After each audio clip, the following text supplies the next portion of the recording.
And it had been. She'd gone out on a date with Mr. Wright. They'd talked and talked, planned and plotted, and then he'd made a pass at her. They'd ended the night in a nice hotel. As a matter of fact, her purse was loaded with toiletry samples from the bathroom. A bonus, so to speak. And to think, she'd met this man at her job in the Macon County Title Company. Honestly, could there be a more boring workplace on earth? But he'd been interested in her occupation and wanted to know more. Because she was the manager, she claimed the exclusive right to help the handsome customer. With each visit, he had become more and more flirtatious. His attentions had been unexpected, but not unimagined. Yesterday, when he came into the office, he made his move, leaning close to whisper, "Any chance you're free tonight for dinner? There's so much for us to discuss. I have big plans for the future." Of course she was free, but in order to meet him on time, she had to forego running home and letting Remy outside. Charlene sighed. She had put her own needs first, and now the dog was making her pay for it. Even with her aching hands, wet coat, and soggy shoes, Charlene didn't regret her decision to stay out all night. It had been worth it. She scanned the park grounds for Remy. He was behind a bush 20 feet away and sniffing a big box labeled Equipment Storage, Decatur Park System. The wooden lid had been propped open with a stick.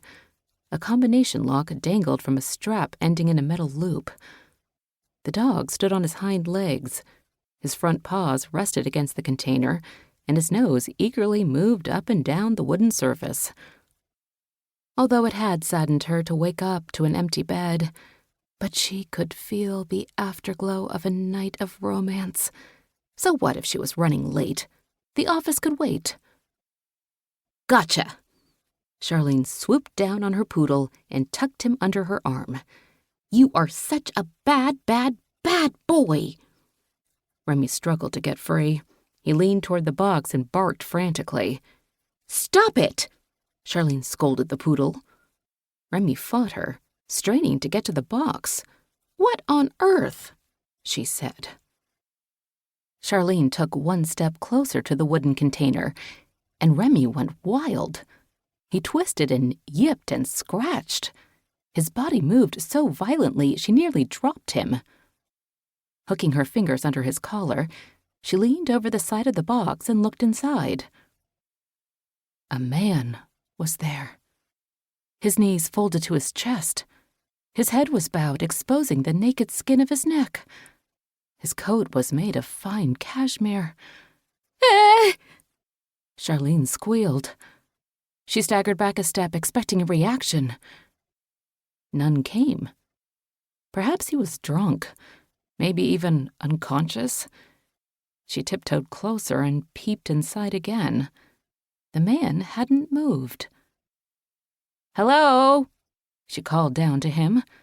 "Aren't you cold?" He didn't respond. "Hey, buddy, are you all right?" Charlene used her knuckles to rap on the side of the container. The sound wasn't loud, but the vibrations should have awakened anyone sleeping. Remy squirmed and barked loud enough to wake the dead. Remy squirmed and barked loud enough to wake the dead. Charlene was cold, and her wet feet were freezing, going numb. "Hey, mister, wake up!" Charlene reached and tapped the man on the shoulder. Her fingers brushed his face. His skin was cold as ice. Charlene screamed. Chapter 2. Wet snow tumbled from a dirty gray sky. The mix of rain and ice hit Decatur, Illinois with a heavy hand.